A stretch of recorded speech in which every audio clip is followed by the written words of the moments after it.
Good morning. Welcome to this EdTech demonstrator video about Plickers versus Kahoot. So the aims of the slide is to discuss and look at the pros and cons of both and look at how it is used for engagement, how usable it is, and the ease of creation.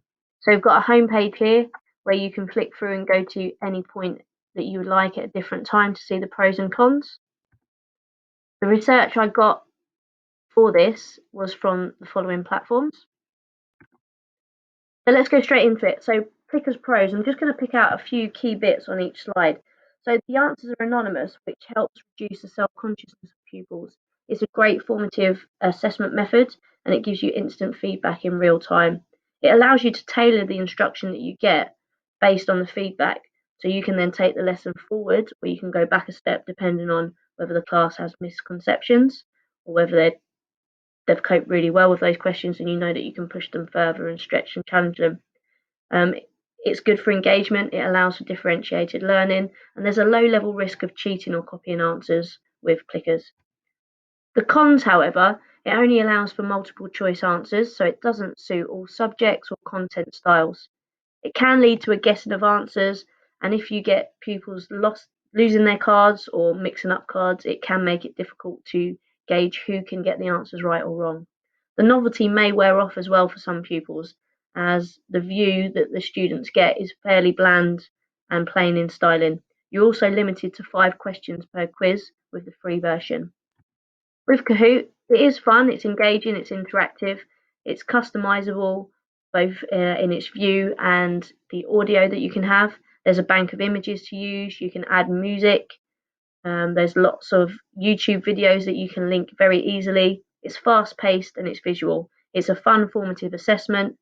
It's easy to find pre-made Kahoots and also to share Kahoots, which saves time. It's a great way of integrating technology into the classroom, and its new function called Challenges is really good in terms of homework for classes, especially when they're remote.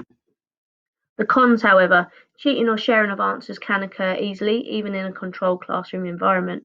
The competitive element can also lead to a desire to answer quickly because they get higher points rather than taking their time to work out the correct answer. That also can lead to a guessing of answers to try and aim for these higher scores. It may not suit all learning styles. Lots of technology is used and needed, and the individuals must be tech savvy, both the teacher and the students. In terms of issue solving for Plickers during the current situations that we're in, the pupil cards can be printed cheaply and stuck into books. Don't need to have a teacher set, and there's no sharing required, so it's very cheap and easy to get up and running. There's little issue with COVID social distancing rules, and no equipment is needed, as we said before, apart from the interactive whiteboard and a smart mobile device with the teacher. With Kahoot, so the challenges can reduce the cheating or copying possibilities. The challenges can allow for Kahoot use in current climate still, when laptops may not be readily available in school. To include Kahoot use in class, you could allow pupil mobiles to be used if controlled correctly as well. It provides a fun way to check understanding and reintegrate pupils back into the school environment. Fun is needed at these times as well for everybody.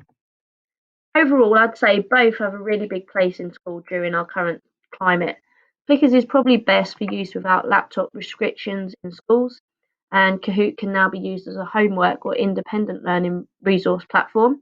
That's more engaging than ever with the challenges that you can set up. So both are excellent overall. They're cheap ways to have really good AFL checks and to engage the pupils. They're both pretty easy to use for both staff and teachers, both staff and students, and you can tailor them really nicely to suit the needs of your class. Thank you for listening. Any feedback you've got, please send it through. Any other questions you've got, we'll be happy to help you on your journey with Plickers and Kahoot. Thanks for your time.